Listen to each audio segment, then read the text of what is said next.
Hey, this is Street Level Spirituality coming at you with your April Astro-Tarot and all that funky stuff reading.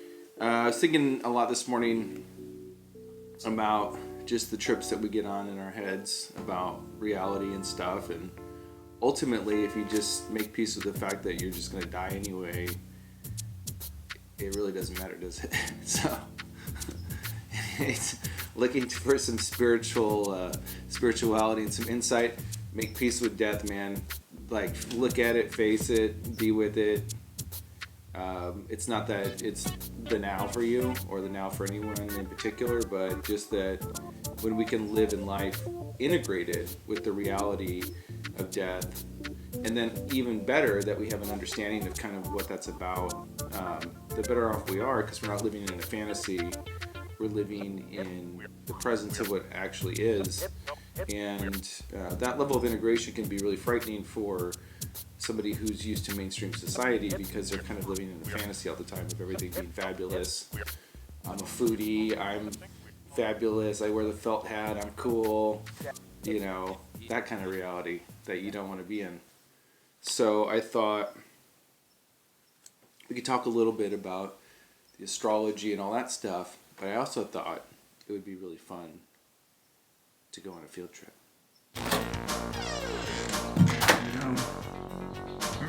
It's the garden. Getting some herbs going here. It's my little house.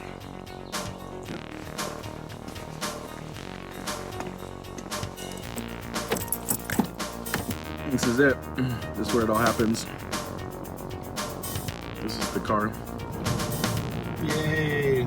So we have a new moon coming up in Libra, and obviously that opposes Aries, the sign that we're in right now. Mercury is going into Aries also, so there's a lot of that polarity between Aries and Libra right now. Balance and initiative, fairness and individualism. We got Jupiter expanding Pluto. Basically, you know, there's the world events are going to be playing out, but my focus tends to be more on where you're coming from as a person, as an individual, and how we're responding to all this stuff. So, you know, I just basically am like, fuck everything, you know, and just threw baby out with the bathwater, just took the trash out on everything in my life. And, you know, fuck it, who cares, man? Life's short, man. What the hell are we doing here, dude? Right now we're gonna go on an adventure.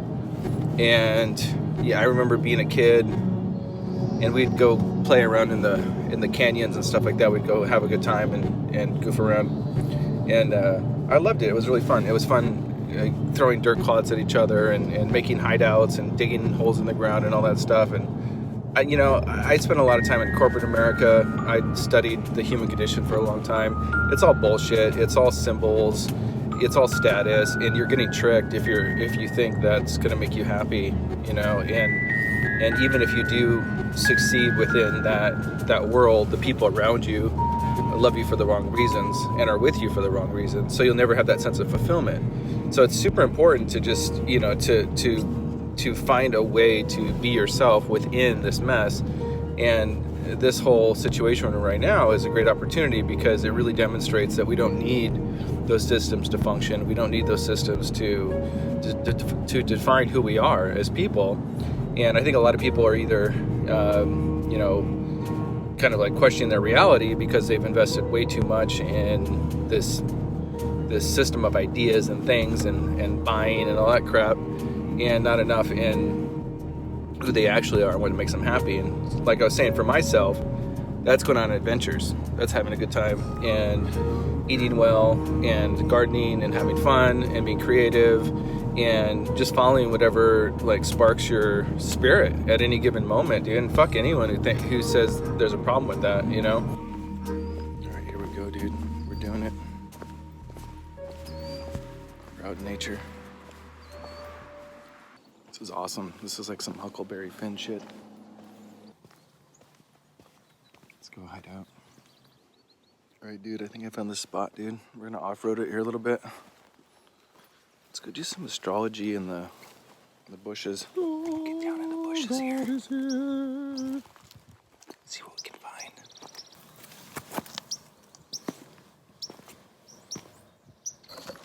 let's just make sure this doesn't suck. Totally suck. So let's do some cards here. I'll shuffle on my leg. I'll attempt to shuffle my leg. How you guys doing, dude? Anyway, my mantra right now is just fucking cut from society, dude, while you can, dude. Get out, dude. You don't want to be living like that. Is it me or people fucking tripping, dude? Like, even a lot of these astrology and tarot videos I see on here, it's like everybody wants something, you know? Everybody wants to manifest something or create something or get the guy or get the car or get the stuff, and I'm like, what's he doing, dude? Come on, guys, wake up, dude. This is fucking, that's for crazy people. That's how you create a lot of suffering for yourself, is by imagining that you don't have something, in this constant feeling that you have to have something. So, I mean, it's kind of like The Secret, guys. Come on, wake up. I went ahead and I laid out cards for each of you guys.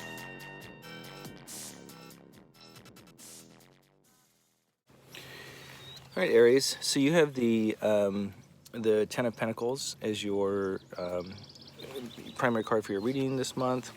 What's crossing it is the Six of Swords, so there's a passage of some sort.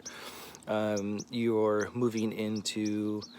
kind of moving out of this sorrowful state and kind of choosing to move on and to your life into more of a sense of warmth and joy, and just kind of letting go of all those serious things in life that have stressed you out for a long time that you don't really need to be a part of anymore. You know, it's a rejoicing of family and friends, warm moments together. You know, it's symbolized with, you know, family, richness, wealth, animals, pets, stuff like that. So it's just kind of this reprieve from maybe from a long period. Maybe because of the situation we're in, you're kind of just letting go of the past, this past lifestyle. Maybe your entire life you've lived a certain way, and you're just kind of like, man, who cares, man? Maybe it's just about warmth and family and friends and connection, and those things in your life that symbolize that are starting to show up for you. And, you know, a lot of that might just be literal because you're at home and you can't get away from your family. But I'm just joking there. But there's a sense of warmth around all of it. So let your heart be warm, let the love in, and have faith that this can continue after this cycle that we're in, and that you can create that sense of warmth every day for the rest of your life. All right, take care, Aries.